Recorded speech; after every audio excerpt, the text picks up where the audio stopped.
करवा चौथ एक महत्वपूर्ण त्योहार है जिसे मुख्य रूप से उत्तर भारत की महिलाएं अपने पति की लंबी उम्र और सुख समृद्धि की कामना के लिए मनाती हैं। ये त्योहार खासतौर पर विवाहित महिलाओं के लिए बहुत मायने रखता है, क्योंकि इस दिन वे पूरे दिन निर्जल और निराहार रहकर अपने पति की लंबी आयु और स्वस्थ जीवन की कामना करती हैं।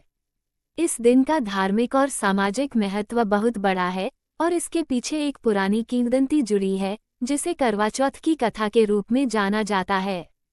करवा चौथ की कथा, गरीब सहेली की कहानी। बहुत समय पहले की बात है, एक छोटे से गांव में अम्मेरो नाम की एक गरीब महिला रहती थी। उसकी एक बचपन की सहेली थी जो अमीर घर से थी। दोनों का आपस में गहरा प्यार और मित्रता थी, लेकिन समय के साथ उनके जीवन में बहुत बदलाव आ गए।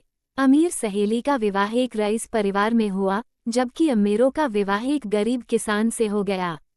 दोनों सहेलियों के जीवन की स्थिति बहुत भिन्न थी, लेकिन उनकी मित्रता में कोई कमी नहीं आई। करवा चौथ का व्रत। एक दिन अमीर सहेली ने अम्मेरो को बताया कि वो करवा चौथ का व्रत रखने जा रही है। उसने अम्मेरो से भी इस व्रत को रखने का आग्रह किया और कहा, तुम भी इस व्रत को रखो, यह व्रत तुम्हारे पति की लंबी उम्र और समृद्धि के लिए है। अम्मेरो ने सोचा कि भले ही वह गरीब है, लेकिन वह अपने पति से बहुत प्यार करती है, इसलिए उसने भी करवा चौथ का व्रत रखने का फैसला किया। अगले दिन अम्मेरो और उसकी अमीर सहेली दोनों ने करवा चौथ का व्रत रखा। दोनों ने सुबह से लेकर चंद्रोदय तक बिना जल और भोजन के अपने पति की लंबी उम्र की कामना के साथ व्रत रखा।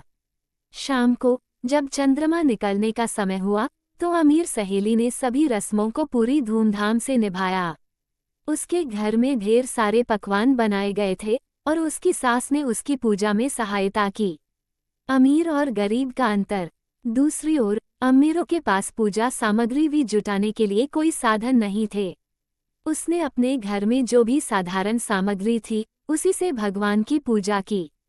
उसकी आर्थिक स्थिति ऐसी थी कि वह ठीक से अपने पति के लिए भोजन भी नहीं बना सकती थी, लेकिन अम्मेरो के दिल में अपने पति के प्रति अपार प्रेम और श्रद्धा थी। उसने भगवान से प्रार्थना की कि उसका व्रत सफल हो और उसके पति की लंबी उम्र हो। अम्मेरो के पास इतनी क्षमता नहीं थी कि वह चंद्रमा